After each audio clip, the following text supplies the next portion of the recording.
president is looking to reset after a chaotic series of days, but one of his former campaign aides is turning up the heat. Sam Nunberg has become the first former advisor to suggest candidate Trump may have done something wrong. The White House insisting this morning Nunberg doesn't know what he's talking about. This morning, as the Russia probe intensifies, former Trump campaign aide Sam Nunberg is sending mixed signals about whether he'll comply with a subpoena from special counsel Robert Mueller's team, even taunting Mueller in a stunning series of TV interviews Monday.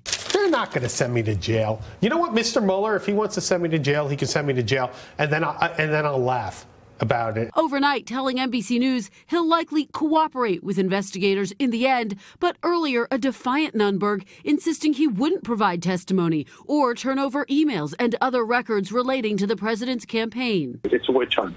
And I'm not going to cooperate. Nunberg repeatedly suggesting Mr. Trump may have engaged in wrongdoing during the campaign, telling Katie Tur on MSNBC, I want to hear directly from you. Do you think that they have something on the president? I think they may. What? I think that he may have done something during the election, but I don't know that for Why sure. do you think that?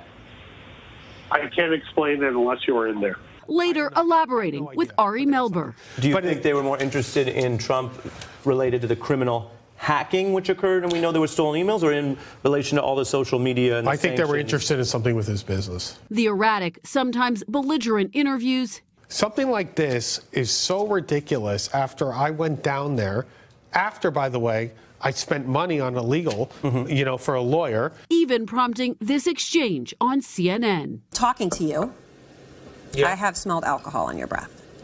Well, I have not had a drink. You haven't had a drink, so that's not. No.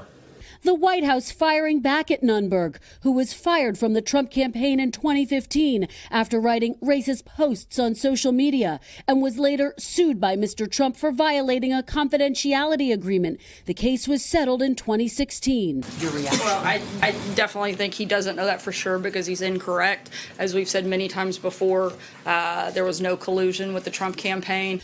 All this amid new developments in the controversy surrounding that payment from President Trump's longtime lawyer Michael Cohen to adult film actress Stormy Daniels. Cohen has acknowledged facilitating a payment of $130,000 to the porn star just days before the 2016 election. The Wall Street Journal reports the bank Cohen used to make that payment flagged the transaction as suspicious and reported it to the Treasury Department. The president's press secretary asked whether Mr. Trump knew Daniels received money from Cohen. Not that I'm aware of, and I'd refer you to Michael on that. President Trump has denied any sexual encounter with Daniels. The banks involved in the transaction aren't commenting. Cohen telling the Journal the story is fake news. Now, we reached out to Nunberg again this morning to see if he had any further clarity on his ultimate decision about whether to cooperate. No response yet. Today, the president will hold a joint press conference with the Prime Minister of Sweden, a chance for reporters to ask the president about Nunberg, the Russia probe, North Korea, and his battles with Congress over trade and immigration. Hello, Today fans. Thanks for checking out our YouTube channel. Subscribe by clicking that button down there and click on any of the videos over here to watch the latest interviews, show highlights, and digital exclusives.